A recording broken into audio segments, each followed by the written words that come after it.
háblame de Javier. Javier fue un periodista muy querido por todos nosotros.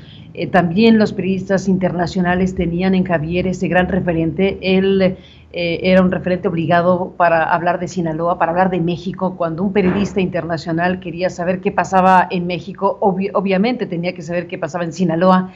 Y obviamente Javier era alguien muy buscado y él siempre abría la puerta para compartir con los demás lo que sabía, lo que tenía, la información. Río 12 y él por eso se han convertido en este referente obligado. ¿Qué piensas tú de lo que la figura de Javier concita en los demás? Bueno, mira, Javier era un guía. Era un guía para muchos y muchas de sus colegas periodistas. Entonces, sí, no se puede entender el fenómeno del narcotráfico y lo que desemboca en la violencia, la delincuencia organizada, si no conocen Sinaloa. Entonces, por supuesto que la mayoría de periodistas que querían conocer esta situación, bueno, a quien buscaban era a Javier. Y Javier siempre les compartía sus experiencias, les armaba la agenda para que ellos pudieran hacer su trabajo. Les regañaba también cuando no atendían las indicaciones, porque les advertía que le estaban poniendo en riesgo, porque cuando un periodista que no es de esta región o este país se le hace fácil, ¿no? Y no atienden indicaciones que no deben menospreciar, porque están poniéndose en riesgo ellos, pero también a quienes les están apoyando, ¿no? Entonces, Javier era así generoso, ¿no? Puedes hacer esto, no hagas esto, si vas a ir a tal lugar, ve a tal hora, si observas esto, mejor retírate. Entonces, yo creo que muchos periodistas se quedaron con esa enseñanza, esas advertencias que Javier les pedía que tuvieran cuidado, ¿no? Porque siempre decía, es que ustedes se van, pero nosotros nos quedamos aquí. Desde luego uno se hace mil preguntas. Una pregunta obligada siempre es, bueno, ¿qué fue lo que escribió? ¿Qué fue lo que publicó Río 12? ¿Qué publicó Javier en particular que haya motivado una acción criminal de esta naturaleza? Recordamos perfectamente aquella publicación de ustedes donde presentan la versión, la versión de quien era presentado como una especie de enviado de licenciado, de alguien que hablaría en nombre del licenciado en pocas palabras, pero al final de cuentas fue una conversación directamente con él. Sí, claro. Entre Javier Valdés y este personaje Damaso, vinculado sí, al narcotráfico, al cártel de Sinaloa, en plena disputa intestina del cártel de Sinaloa. Esa conversación, ese interrogatorio, digámoslo así, mostraba a un personaje, Damaso López, eh, muy interesado en mandar la señal a los hijos del Chapo Guzmán de que él no tenía pleito con ellos, en pocas sí, palabras. Deslindarse De lo que se estaba registrando como una confrontación interna entre ellos. de lo que estaban diciendo ellos en una carta, de ¿no? lo que le dijeron los hijos del Chapo Guzmán a través de la carta pública que leyó Ciro Gómez Leiva, Claro. el periodista de Radio Fórmula, de Imagen. En esa carta pública de los hijos del Chapo, bueno, pues hacían alusión a esto. Y él lo que quería a través de Río 12 Sí. era deslindarse. Era un momento muy particular para los medios de comunicación. Por un lado, los hijos del Chapo se manifestaban en el medio, por otro lado, Damaso López se manifestaba a través de este interrogatorio publicado por Río 12. Pero esto acabó en tragedia, Ismael. Sí. El que pagó fue Javier. Sí, así es. Yo recuerdo cuando Javier me dijo, estábamos ahí en mi oficina y me dijo que lo habían contactado, que había un enlace y un contacto, pues a través de los contactos que nosotros tenemos acá, ¿no? Que él estaba proponiendo una entrevista con Damaso. Me dijo, no exactamente el nombre, pero me dijo cómo había llegado a ese contacto. Y yo le pregunté qué quería y él me dijo que quería hablar precisamente del tema, ¿no? de la guerra. Lo valoramos unos minutos y decidimos hacer la entrevista.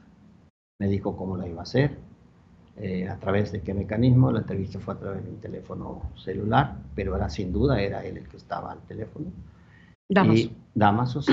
Y entonces al día siguiente llegó Javier con la entrevista, le escribió. Me dijo Javier que en la noche, el viernes, ya el día del cierre de la edición, el contacto se había comunicado con él para decirle que Damaso no quería aparecer en la película. Y yo le dije que eso era imposible, que si lo había entrevistado tenía que aparecer en la película. Entonces estuvo Javier hablando con él y decidimos publicar la entrevista y un poco tratando de decir que la entrevista había sido a través de un enlace, ¿no?, de Damaso. Sin embargo, la entrevista fue con él. Lo que dice sí, ahora Damaso, sabemos con claridad que la entrevista fue directamente con Damaso. Con él.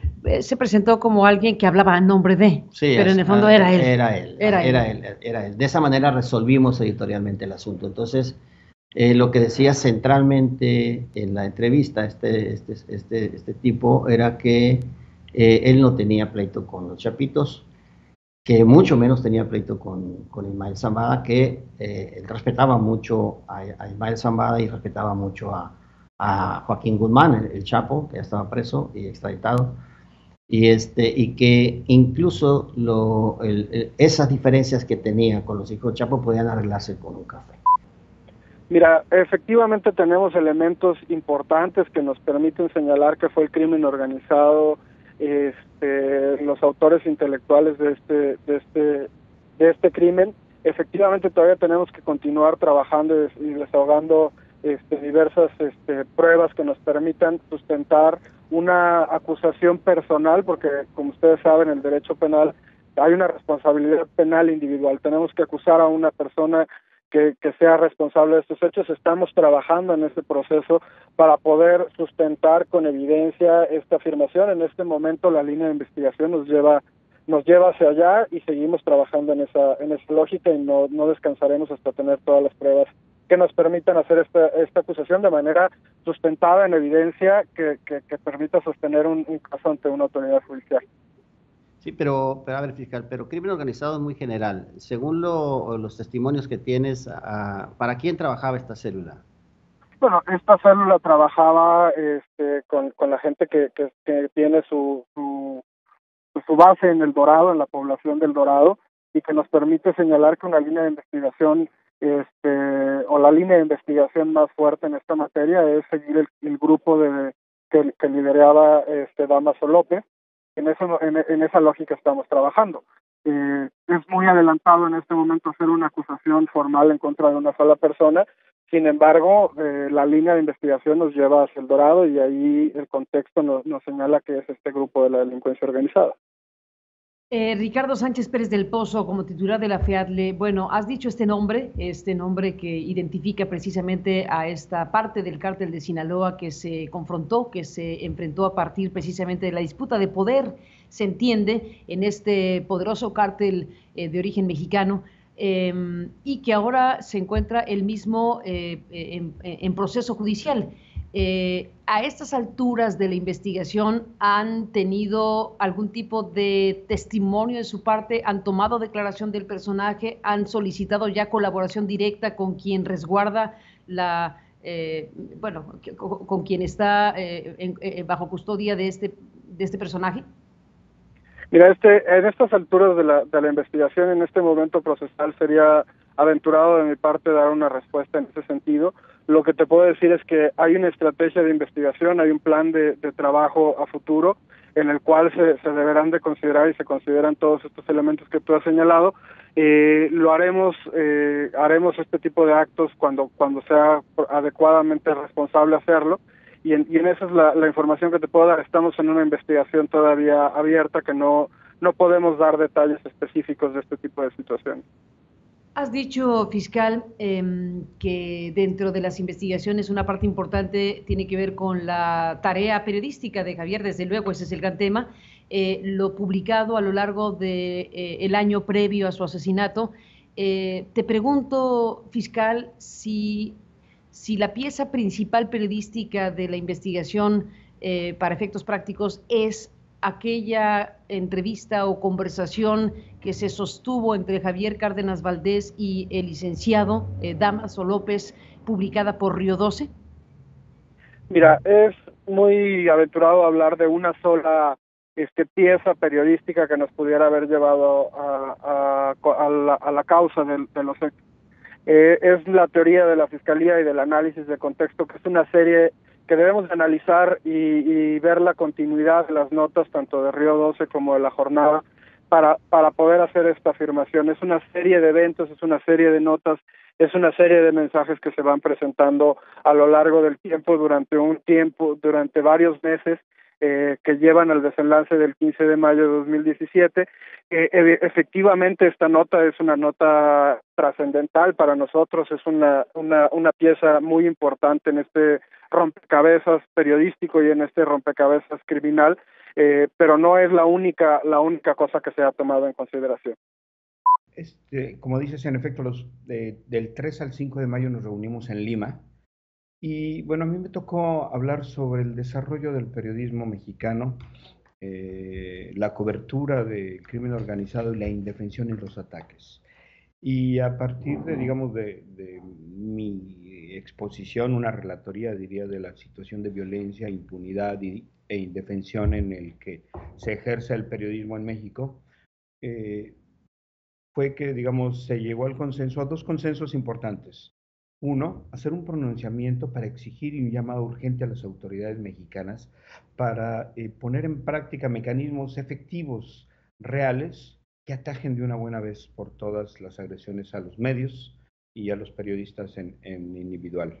Eso por una parte. Por otra parte, el Consejo Regional de la organización que ha armado el Premio Latinoamericano de Periodismo de Investigación, que es el Instituto Prensa y Sociedad, del cual formo parte de su consejo regional, decidió nombrar incorporar el nombre de Javier Valdés al premio como una manera, con dos mensajes. Uno, por supuesto, honrar la memoria de Javier, que además estuvo un par de ocasiones invitado por IPIS allá en Perú, digo, hubo un conocimiento directo de él, pero dos, también mandar un mensaje a los colegas mexicanos para decir, sabemos que hacen periodismo en las condiciones más terribles, sabemos que muchos de ustedes ponen en riesgo su vida y esto simplemente queremos decirles que aparte de mandarles un abrazo a los familiares, también a ustedes para que sigan haciéndolo, para que no den paso atrás, para que no se hagan a un lado